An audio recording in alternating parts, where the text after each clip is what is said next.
So as you guys can see, when we went to go... So, shit! it didn't go as the plan. Hiya. Okay. Hey guys, thanks for tuning in last week where we took the car drifting at Mary. It's super dirty now. Yeah, so as you guys saw, the weather was a lot better when we went to go grab the wash. But before it gets any worse, we're just going to give it a quick wash and we'll get into it. Yeah, if you can't see, it's a little bit raining, but let's wash it now.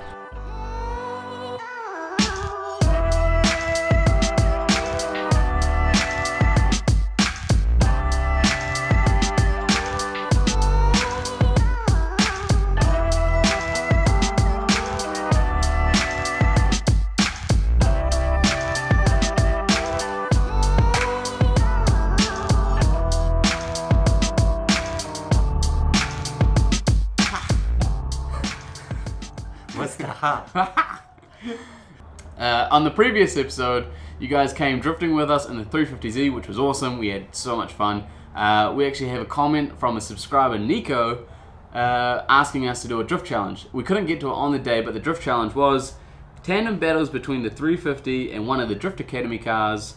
If the 350 can keep up, it wins. Well, that's a super good challenge, because hey, the 350 is budget drift build. It's only got coilovers and long diff, where our Drift Academy cars actually range differently. It has an SR20, RB25, and a V8.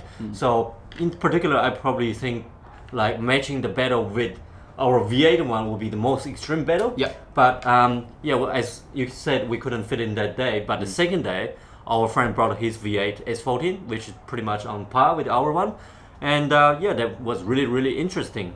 Stock 350 and a fully modified, almost like a competition level of drift car. So we're doing a V8. We are doing a figure 8 battle pretty much. So I'll show you guys in a second. I'll check it out now. Is that right? Check it out now. Check it. Yes. Check.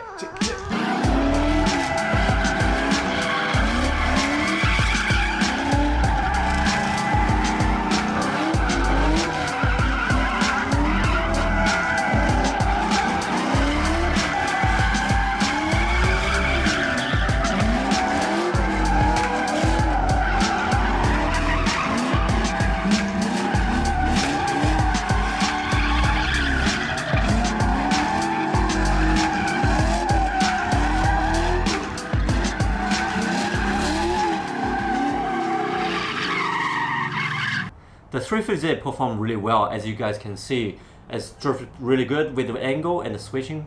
And to be honest, what I think inside the car, I think is such a smooth steering and sort of power delivery. To recap, we have done the suspension, we have done the lock diff in it.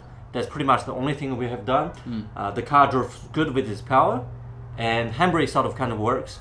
The suspension, I think, is a little bit soft, but it's a huge improvement from the factory side. Yeah.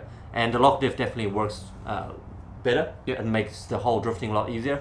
We just sort of battling but practicing with our friends V8 S14.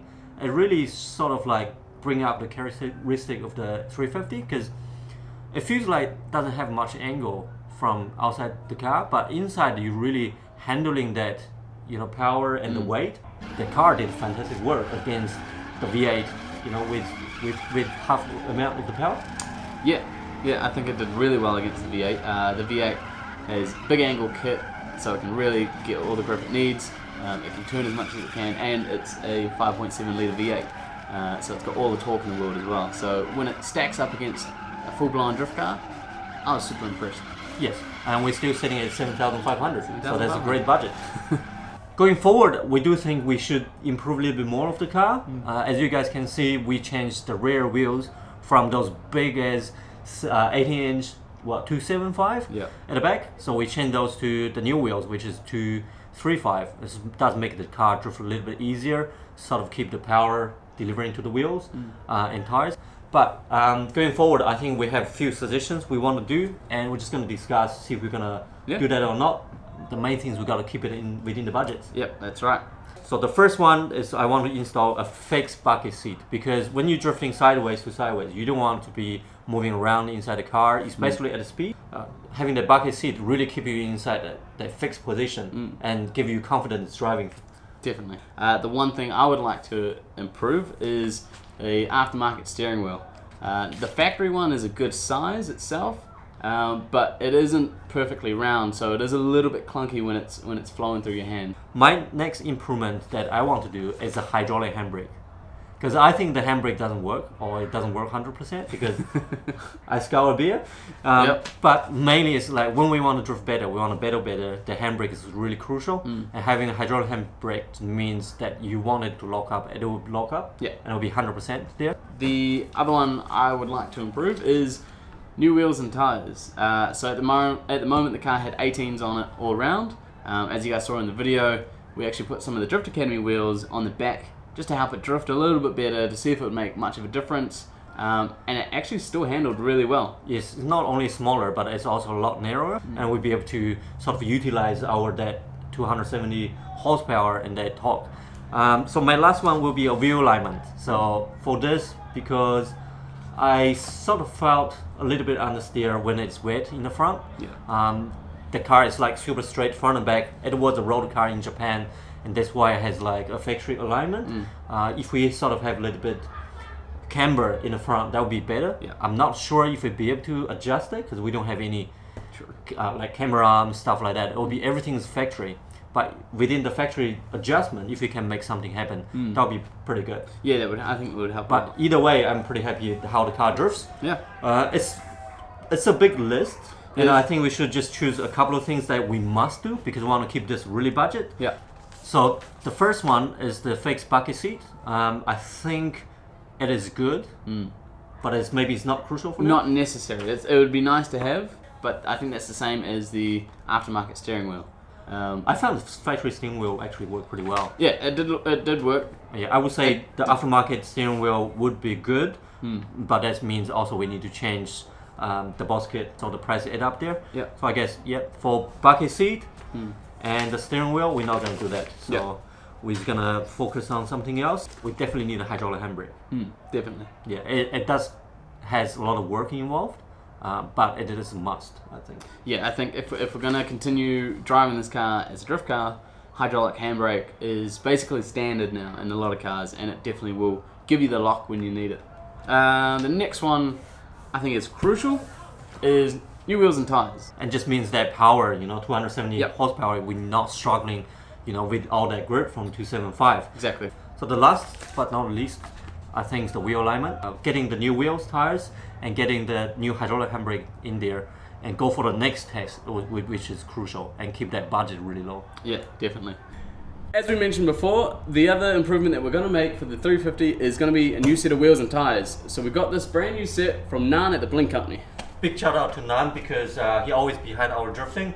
And for this particular set, we got the Evergreen 235, 45, 17 tires. So they are a lot narrower than the 275 we got. And that's going to help the car drift easier and also look a lot better. We're going to put them on right now. Promise. Nailed it.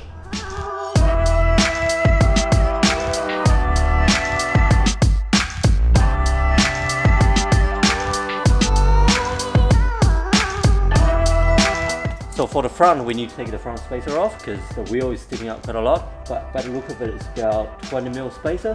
Taking it off now and refit the wheels.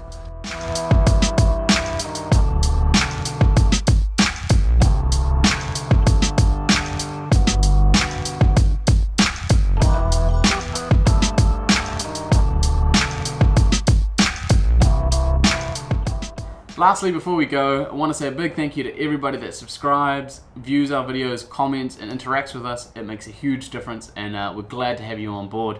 We're sitting around the 250 mark in terms of subscribers. We want to make that 500 mark by the end of July. That's a big goal, and I think that really motivates us to make more videos. So here's what we're gonna do. So if we reach 500 subscribers by end of July, we want to give away a free Drift Academy Drift 101 spot, which its value is about $549 in New Zealand dollars. And all you need to do is subscribe our channel to be in the draw to win. So that's pretty easy. Yeah. And if you guys haven't seen the video of us taking the 350 out for a drift, take a look up here. We'll link it up at the top, and you guys can check it out. It's super fun. On the next episode, what we're going to do is install that hydraulic handbrake. But for now, thank you very much, and we'll see you next time. Thanks for watching. See ya.